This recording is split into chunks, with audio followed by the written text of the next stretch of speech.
হাকিমউদ্দিন মেঘনা নদী eco park সম্প্রসারণ, ভোলার বুকে নতুন এক সম্ভাবনার নাম। মাত্র ঈদের ৩-৪ দিন আগে উদ্বোধন হয়েছে এই পার্কটি।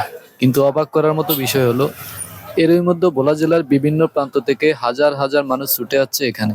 হাকিমউদ্দিন যে পার্কটা হয়েছে, পার্ক মানে উদ্বোধন করার পরে কি মনে করেন যে সফল হয়েছে আমাদের এই পার্কটি?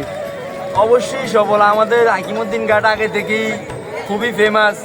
এখন হাফিজ ইব্রাহিমের উদ্যোগে আমাদের এখানে যে সকল পার্কের বিনোদনের ব্যবস্থা করা হয়েছে, পর্যটক স্থান তৈরি করানো হয়েছে, এতে আমরা খুবই আনন্দিত এবং মানুষ এনজয় করতেছে।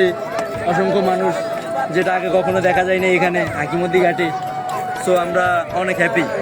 আর জনাব হাফিজ ইব্রাহিমকে অসংখ্য ধন্যবাদ তার এই মহৎ উদ্যোগের জন্য। আমরা আরও প্রত্যাশা করি যে এখানে আরও অনেক কিছুর ব্যবস্থা করবেন হাফিজ ইব্রাহিম সাহেব। আমি এখন আমাদের হাফিজ ইব্রাহিম সাহেব অনেক এই কাজটা করণে অনেক সুন্দর লাগতেছে। হাজার হাজার মানুষ আইতেছে, তো অনেকে আগে এরকম পরিবেশ হতো না।